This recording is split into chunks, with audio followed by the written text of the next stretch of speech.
کیڑے پڑ گئے ہیں تو کیا گھر میں گڑ بھی نہیں ہے؟ وہی گھول گھال کر لے آؤ۔ تسبیح پڑھتے پڑھتے انگلیاں دکھنے لگیں اور کلیجہ بھی کھرچنے لگا۔ دھوپ صحن میں آ پہنچی ہے مگر چائے کی ایک پیالی تک نصیب نہ ہوئی ہے۔ کون بول رہا ہے یہ سب؟ یہ خالہ اپنی بہو کو چلا رہی ہیں، ٹھیک ہے، کہ میں تسبیح پڑھ رہی ہوں، انگلیاں دکھنے لگی ہیں، اتنی دیر سے پڑھ رہی ہوں، کلیجہ بھی کھرچ گیا، یعنی بھوک لگ رہی ہے بہت زوروں کی، دھوپ بھی صحن میں آ گئی ہے، ٹھیک ہے۔ دھوپ صحن میں آنے کا مطلب کیا ہوتا ہے بیٹا؟ آنگن میں دھوپ آ گئی ہے نا، اور آنگن میں دھوپ جو ہے تھوڑی دیر میں آتی ہے، کیونکہ سورج جب نکل رہا ہوتا ہے تو وہ صرف دیواروں پہ پڑتا ہے، ٹھیک ہے، اور جب وہ نکل چکا ہوتا ہے تو وہ زمین پہ آنے لگتا ہے، تو اس لیے کہا گیا دھوپ بھی صحن میں آ گئی ہے، ٹھیک ہے۔ تو کہتا ہے دھوپ بھی صحن میں آ گئی ہے اور ابھی تک چائے کی ایک پیالی تک نصیب نہیں ہوئی۔ بہو نے کہا، کیا کہا؟ گڑ گرمی کرتا ہے، اسی وجہ سے گڑ کی چائے نہیں بنائی، بس ابھی لے کر آتی ہوں۔ تھوڑی دیر بعد بہو چائے لے کر آئی تو خالہ نے کہا، خدا کا شکر ہے چائے تو نصیب ہوئی، ذرا سا روٹی کا ٹکڑا بھی لے آؤ، خالی کلیجے کیسے چائے پیوں، ہے نا، یعنی پہلے تو اسے طنز کرا، تانا کسا کہ چلو اللہ کا شکر ہے کم سے کم چائے تو نصیب ہوئی، ہے نا۔ پھر اس کے بعد کیا کہا؟ اب دیکھو ذرا تم چائے لائی ہو، ایک تھوڑا سا روٹی کا ٹکڑا بھی لے آؤ، خالی کلیجے چائے کیسے پیوں، ہے نا، خالی پیٹ چائے کیوں پیوں میں؟ بہو نے روٹی لا کر دے دی تو خالہ بولی، کیا بولی؟ روٹی بھی باسی تو واسی ہے، یعنی ایک دن یا 2 دن پرانی روٹی لائی ہے۔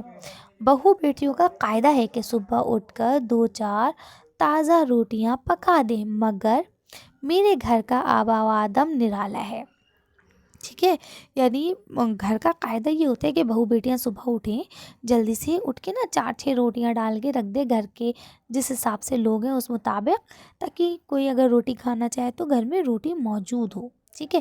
لیکن ہمارے گھر میں تو بس کیا ہی بتایا جائے، ٹھیک ہے، یہ بولتی ہے بابا آدم نرالا ہے، یعنی کہ یہاں کے جو رواج ہیں وہی الگ ہے، ٹھیک ہے۔ سختی کرو تو دنیا کہے گی کہ خالہ نے ناک میں دم کر رکھا ہے، ٹھیک ہے، یعنی اگر میں سختی کرتی ہوں تو کیا کہے گی دنیا کہ دیکھو خالہ نے ناک میں دم کر دیا ہے، اور اگر خاموش رہو تو منہ میں پانی ڈالنے والا کوئی نہیں ہے، یعنی اگر چپ چاپ ہو جاؤ کہ ٹھیک ہے جو بہو بیٹے کر رہے ہیں کر لینے دو، تو یہ ہوگا کہ دیکھو منہ میں پانی ڈالنے والا بھی کوئی نہیں ہے نا، کیونکہ پھر وہ تو سر پہ چڑھ جائیں گے کہ چلو ہمیں تو کوئی کچھ کہہ ہی نہیں رہا۔ دیکھیے اب لکھا ہے آگے، ہاں، بہو نے پوچھا، اماں بیگم نسرین کو خط ناشتے سے فارغ ہونے کے بعد لکھوائیں گی یا ابھی؟ خالہ نے کہا، سب کام سے فرصت پا کر خط لکھنا، ٹھیک ہے۔ خالہ بڑبڑاتی ہوئی بولی، یہ بیٹھے بٹھائے خط لکھوانے کا کام اور سر پر آ گیا، خط کیا ہے، شیطان کی آنت ہو گیا ہے، اگر مہینے میں 2 4 خط ایسے آ جائیں تو گھر والے تو بس پاگل ہی ہو جائیں۔ بہو نے کہا، اماں پرسوں ایک خط اور آیا تھا۔ خالہ نے کہا کہ گھر کیا ڈاک خانہ ہو گیا ہے، روزانہ ایک ڈاک چلی آتی ہے، شوکت بیوی کو خط لکھنے کے سوا اور کوئی کام نہیں ہے، ٹھیک ہے، کام ہے کہ نہیں، یعنی اب کیا ہو رہا ہے؟ بہو نے پوچھا کہ اماں کیا بیگم نسرین کو خط جو ہے ناشتے سے فارغ ہو کے لکھو گے، یعنی فارغ ہونے کے بعد لکھوائیں گی یا ابھی لکھوائیں گی؟ تو خالہ نے کہا کہ سب کام سے فرصت پا کے لکھیں گے، یعنی آرام سے لکھیں گے، اور اس کے بعد اپنے من میں بڑبڑا کر بولی، یہ بیٹھے بٹھائے خط لکھوانے کا کام بھی سر پر آ گیا ہے نا، بے وجہ کا کام آ گیا ہے۔ آگے کہتی ہے، خط کیا ہے، شیطان کی آنت ہے، شیطان کی آنت نا بہت لمبی کہی جاتی ہے، یہ ایک ہم کہتے ہیں ضرب المثل ہے، ٹھیک ہے، شیطان کی آنت یعنی بہت لمبا کام جو کبھی ختم ہی نہ ہو، ہے نا، کرتے جاؤ کرتے جاؤ کرتے جاؤ، آتا جائے گا آتا جائے گا آتا جائے گا، ٹھیک ہے۔ لکھتے ہیں، اگر مہینے میں 2 4 خط ایسے آ جائیں تو پھر گھر والے بس پاگل ہی ہو جائیں، یعنی اتنے لمبے چوڑے خط آ جائیں اور ان کا لمبا چوڑا جواب دینا ہو تو گھر والے پاگل ہی ہو جائیں گے، ٹھیک ہے۔ بہو نے کہا، اماں پرسوں ایک خط اور آیا، تو بہو نے کیا کہا کہ ایک اور خط آیا پرسوں، تو خالہ نے کہا کہ گھر کیا ڈاک خانہ ہو گیا ہے جو روزانہ ایک ڈاک چلی آتی ہے، ٹھیک ہے۔ تو پھر آگے کہتے ہیں، شوکت بیوی کو خط لکھنے کے سوا کوئی اور کام ہے کہ نہیں ہے، ٹھیک، کہتے ہیں مطلب شوکت بیوی کو صرف خط لکھنے ہی آتے ہیں، میرے خیال میں اس کے علاوہ انہیں اور کوئی کام ہے ہی نہیں، روزانہ ایک ڈاک بھیج دیتی ہے، دلہن آج جیسے تیسے کر کے خط کر دوں، ہے نا، اپنی بہو سے کہہ رہی ہے مطلب دلہن آج جیسے تیسے کر کے خط ختم کر دو، اور ذرا سمجھا کے لکھنا کہ مجھے جھاڑو پھیری کو روز ڈاک بھیجنے سے کیا فائدہ، بچوں کی دیکھ بھال کرو، ہے نا؟ مطلب مجھے اچھا جھاڑو پھری بھی یہ ایک محاورہ ہے، میں اسے آپ کو ایکسپلین نہیں کر پاؤں گی۔ مطلب یہ عام ہم کہہ سکتے ہیں لوکل ایریے میں بوڑھی بوڑھی لیڈیز یہ بولتی ہے جھاڑو پھری یہ ہو جائے اس کے اوپر، ہے نا؟ تو اب میں آپ کو بتا نہیں سکتی کہ کب یوز ہوتا ہے، مطلب غصے میں یہ یوز کیا جاتا ہے کہ جھاڑو پھری یہ کام نہیں کرا ابھی تک، ٹھیک ہے؟ اس طرح سے ہماری نانی دادی یوز کرا کرتی تھیں، ٹھیک ہے؟ تو لکھتے ہیں کہ مجھے روز روز ڈھاک بیچنے کا کوئی فائدہ نہیں ہے، بچوں کی دیکھ بھال کرو۔ اگر آج کو ہمارے ماں باپ بھی لکھا پڑھا دیتے تو بیچاری کے خط و بال نہ بنتے، ٹھیک ہے؟ ننھے یعنی اب کیا ہے کہ اگر ایسا ہوتا نا کہ ہم خط و چکروں میں لگ جاتے تو ہم بھی اپنے بچوں کو پال وال نہ پاتے اتنے اچھے سے۔ آگے لکھتی ہے ننھے نے، اب دیکھیے یہ جو خالہ ہے نا یہ بچے سے مطلب دادی جو ہے پوتے سے خط لکھا رہی ہیں، ٹھیک ہے؟ ننھے نے اماں کو یہ خبر سنائی کہ سرکار نے اعلان کیا ہے کہ سب کو سونے کے زیورات کا حساب دینا پڑے گا۔ خالہ نے کہا، اب دیکھیے یہ آزادی کے وقت کی بات ہو رہی ہے، ٹھیک ہے؟ خالہ نے کہا کہ خط میں یہ بھی لکھ کر اس بیچاری کو خبر دے دے، کیا معلوم اپنی سرکار کو کب زیوروں کی ضرورت پڑ جائے۔ ننھے نے خالہ کو ٹوکتے ہوئے کہا کہ پنڈت جی نے اعلان کیا ہے۔ اب پنڈت جی کون ہے؟ یہ پنڈت جواہر لال نہرو ہیں، ٹھیک ہے؟ ملک کو خطرہ ہے، کیا کرو؟ چوکس رہو، ٹھیک ہے؟ یعنی ملک میں خطرہ ہے انگریزوں سے یا دوسرے ملک سے، تو آپ کو کیا کرنا ہے؟ چوکس رہنا ہے، یعنی ہوشیار رہنا ہے۔ خالہ نے ناراضگی سے کہا کہ بیچ میں بول اٹھتا ہے دماغ سے سب کچھ نکل جاتا ہے، یعنی تم بیچ میں مت بولو، تم بیچ میں بول رہے ہو تو میں جو سوچے بیٹھی ہوں کہ میں یہ لکھاؤں گی یہ لکھاؤں گی وہ سب دماغ سے نکل جاتا ہے۔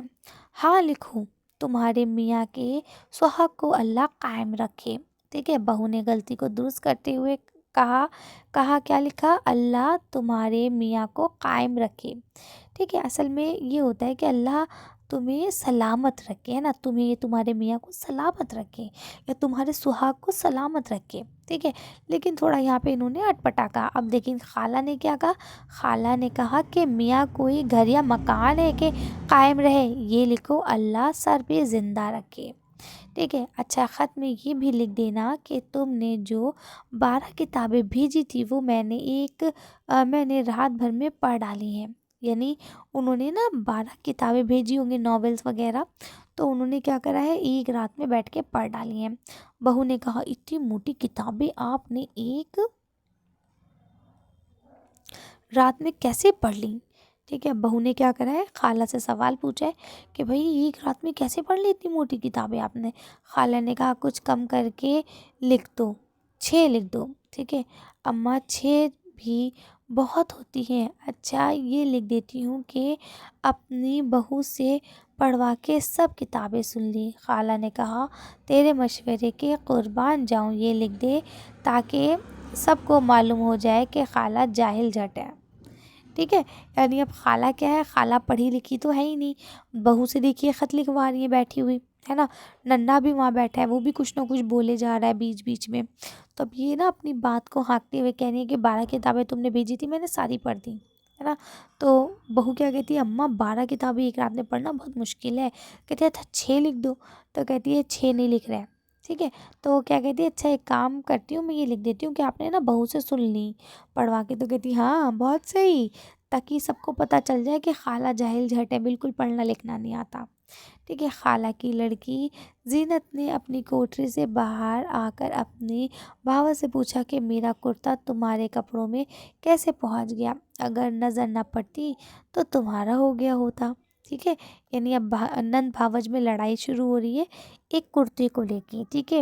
نند کہہ رہی ہے کہ وہ کرتا تمہارے پاس کیسے پہنچا؟ اگر میری نظر نہیں پڑی ہوتی تو تم کہتی یہ تمہارا ہے اور تم ہی پہن لیتی، ٹھیک ہے؟ تو اب دیکھیے کیا ہوتا ہے، بھاوج نے کہا کہ بچوں نے ڈال دیا ہوگا، ٹھیک ہے؟ بھاوج اچھی ہے نند تیز ہے، ٹھیک ہے؟ اس لیے بھاوج نے بیچاری نے شرافت سے جواب دے دیا کہ بچوں نے ڈال دیا ہوگا میلے کپڑوں میں، میں تمہارے کرتے کو کیوں ہاتھ لگاؤں گی؟